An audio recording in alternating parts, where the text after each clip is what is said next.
En République démocratique du Congo, le scénario tant redouté est arrivé. Un premier cas de fièvre hémorragique Ebola a été répertorié à Goma hier. C'est une ville d'environ 1 million d'habitants, la plus grande, qui est touchée depuis le début de l'épidémie le 1er août dernier. Le gouvernement congolais demande à la population de garder son calme. Un compte rendu, Blanche Sanou. Le cas confirmé dimanche soir dans l'est du Congo concerne un pasteur d'une église protestante venu à Goma pour prêcher.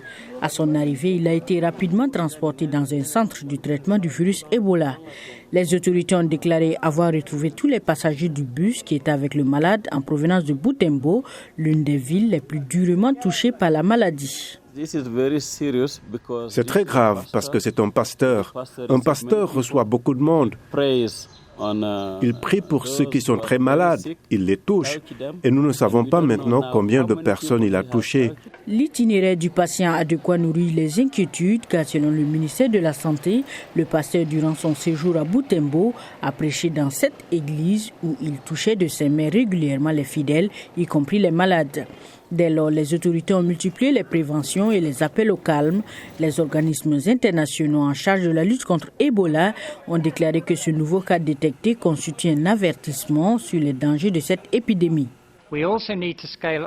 Nous devons intensifier la riposte pour faire face au risque élevé de propagation du virus. Vous savez, nous avons déjà eu un cas en Ouganda. Vous avez vu le cas récent à Goma. Si nous ne sommes pas en mesure de gérer à nouveau le risque de propagation, nous ne pourrons pas atteindre le niveau zéro pour Ebola. Dans les zones touchées, les autorités et les responsables sanitaires sont en train de renforcer la résistance. Nous allons renforcer aussi les actions de surveillance au point d'entrée et de sortie pour rassurer aussi les voisins, les autres provinces. L'épidémie d'Ebola a fait plus de 1650 morts depuis qu'elle a été déclarée il y a près d'1 an, non loin de Beni. Les attaques violentes contre les agents de santé et les installations de traitement ont considérablement compromis les efforts de lutte contre l'épidémie à Butembo. Pour nous en dire davantage, j'accueille le ministre congolais de la Santé, Dr Oli Ilunga Kalenga. Il est en ligne de Kinshasa. Bonsoir, monsieur le ministre. Bonsoir. Monsieur le ministre, pourquoi les autorités congolaises n'ont-elles pas pu prévenir un tel cas à Goma? Avez-vous pu identifier les failles? Je crois que le risque d'extension sur Goma ou sur d'autres villes est présent depuis le premier jour, depuis 11 mois. Donc en fait, ça a été un combat depuis 11 mois pour justement essayer de prévenir et préserver les grandes villes. Mais voilà, c'est un risque auquel on était préparé. Goma était préparé, donc c'est ce qui a permis justement de rapidement faire le diagnostic et d'identifier la personne. Oui, mais monsieur le ministre, vous l'avez entendu peut-être dans le reportage, l'itinéraire de l'homme qui a été contaminé, présenté comme un pasteur d'une église chrétienne. A-t-il de quoi nourrir les inquiétudes à Goma et ailleurs? De nouvelles mesures ont-elles été prises pour éviter des contagions additionnelles? Non, tout à fait. D'abord, le pasteur a officié, si on peut dire, à Butembo. Donc en fait, nos équipes de Butembo ont retrouvé bien sûr l'église dans laquelle ils officiaient et ont retrouvé les différents contacts qui ont été vaccinés. Tandis qu'en fait, le pasteur sur Goma n'a pas officié sur Goma. Donc lorsqu'il est arrivé sur Goma, il s'est senti mal. Il a été pris en charge dans un centre de santé et les contacts qu'il a eu chez les connaissances à lui à Goma et ainsi que dans le centre de santé ont été identifiés. Aujourd'hui, on a identifié 67 contacts qui ont été vaccinés. Alors, pour l'OMS, l'Organisation mondiale de la santé, il s'agit d'un avertissement sur les dangers de cette épidémie, justement parce qu'il y a cette peur de grande propagation. Partagez-vous cet avis ? Mais vous savez, l'épidémie est une épidémie à haut risque depuis le début. Donc depuis le mois d'août l'année dernière, on dit que c'est l'épidémie la plus complexe de l'histoire de la RDC, et même la plus complexe de toute la santé publique dans le monde. C'est une épidémie avec une maladie très contagieuse, dans une zone à forte densité de population. ce sont des zones militaires où il y a des groupes armés, où il y a aussi des milices communautaires. Donc c'est une épidémie qui est complexe depuis le début. C'est un risque avec lequel nous vivons, nous, dans la riposte, depuis 11 mois. Oui, et nous avons vu que le Rwanda a demandé à ses ressortissants d'éviter tout voyage non nécessaire en RD Congo. Mais monsieur le ministre, pouvez-vous ce soir rassurer la population de Goma notamment ? Absolument. Je crois qu'on peut rassurer la population de Goma. On a parfaitement l'itinéraire du pasteur à Goma. Il a été parfaitement identifié. Les contacts ont été identifiés. La plus grande information demandée à la population, c'est d'abord d'être vigilante, d'être attentif, et dès que les gens ont des symptômes suspects, ils doivent se rendre dans le centre de santé le plus proche, parce que tous les centres de santé sont préparés. Il y a plus de 3000 prestataires de soins qui sont vaccinés. Absolument, docteur Oli Ilunga Kalenga, évidemment, il y a tellement à dire à ce sujet. Vous êtes le ministre de la Santé de la RDC. Je vous remercie. À très bientôt.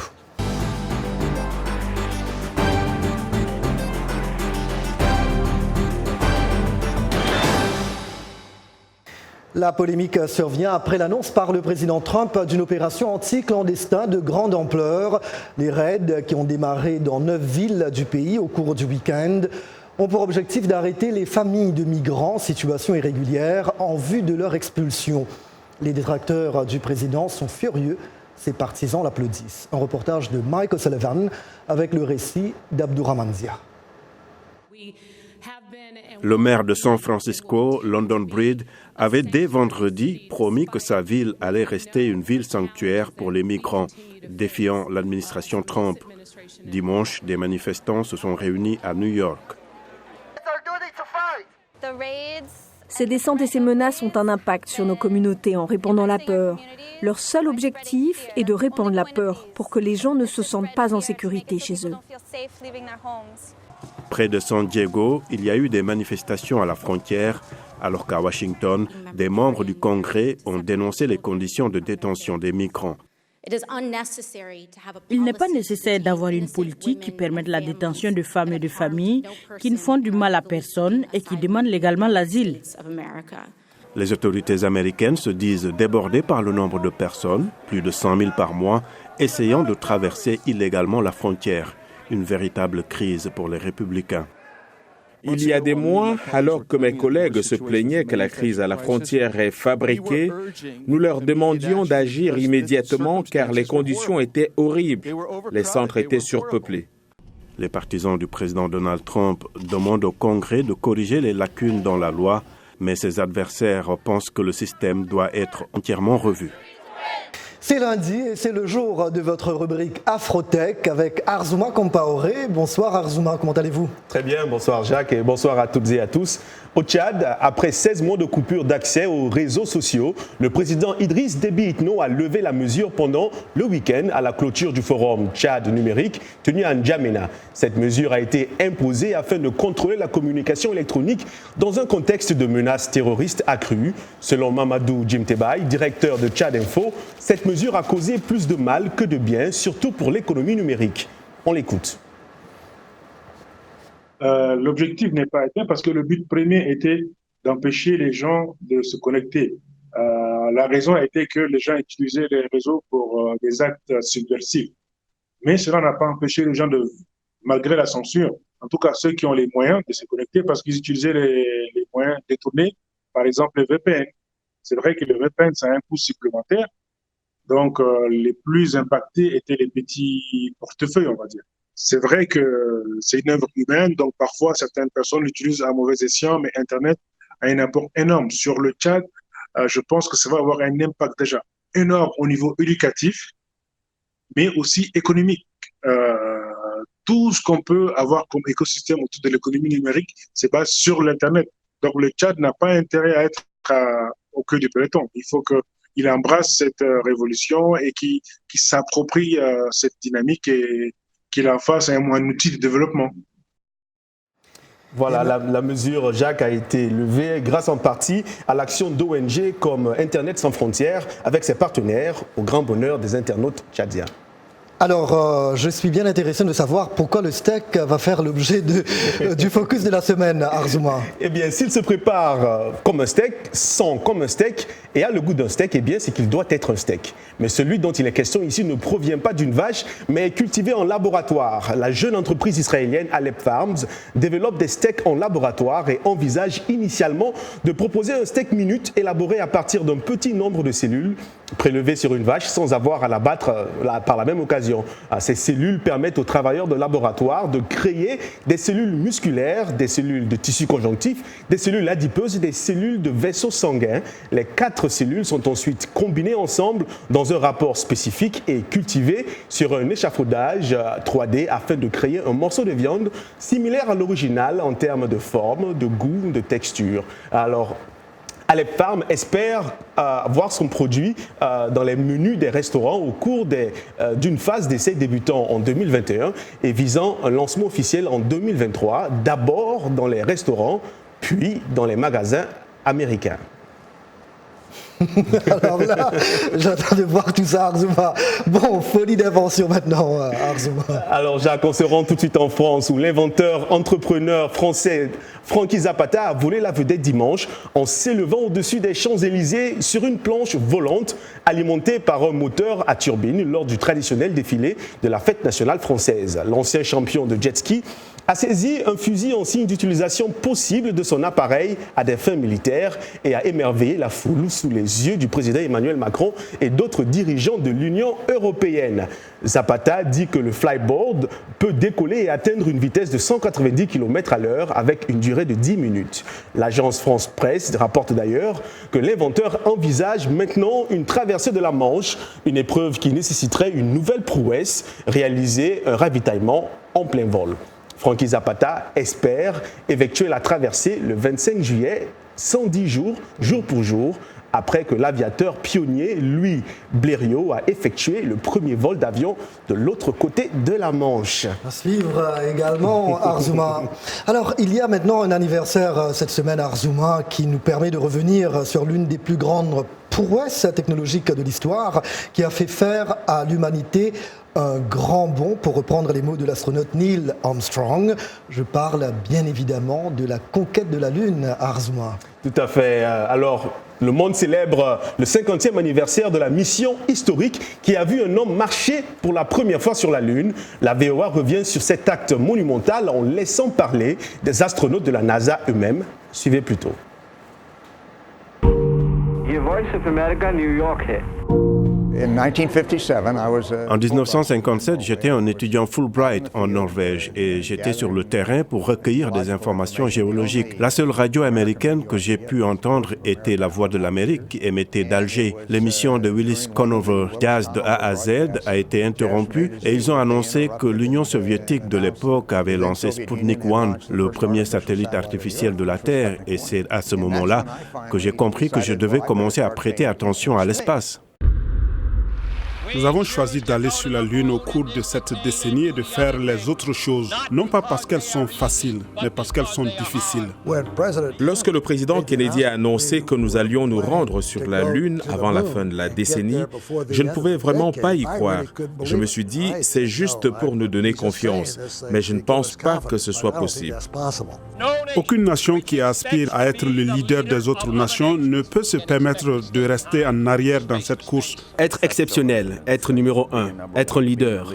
Accomplir moins que cela est inacceptable pour le peuple de ce pays. This is the voice of America's Apollo 11 News Center. It is burning, it's moving. The rocket is lifting off the pad.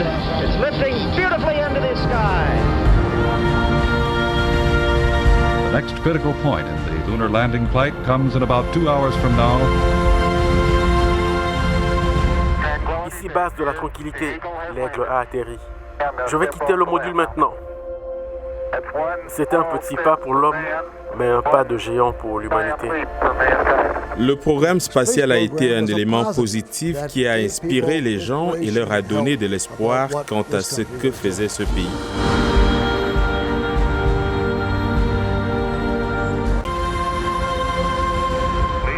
Quitter la planétaire et aller de l'avant dans l'univers, je pense qu'il n'y a pas de contribution plus significative à l'histoire que celle apportée par Apollo. Nous retournerons sur la Lune. Mon ami Neil Armstrong a pensé que retourner sur la Lune était approprié et nécessaire avant une expédition sur Mars.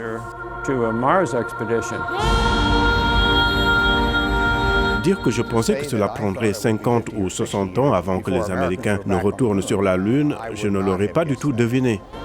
Cela me surprend que nous ne soyons pas encore allés sur Mars. Je suis martien. Je pense que Mars est la prochaine grande destination.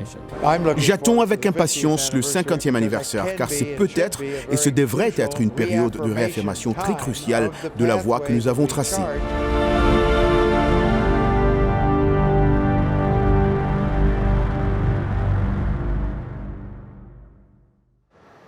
L'événement footballistique sur le continent africain va bientôt connaître son dénouement. Date, calendrier, dernier résultat dans le journal de la CAN de Yacouba Ouedraogo. Bonsoir Yacouba.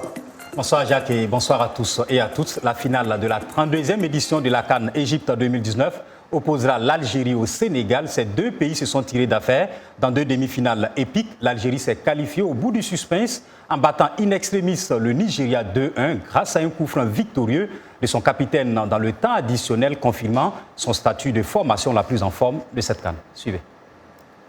Riyad Mahrez, héros national, déjà à l'origine du but contre son camp de William Trossé-Konk, l'attaquant de Manchester City a logé son coup franc lumineux dans la lucarne juste avant le coup de sifflet final à la 95e.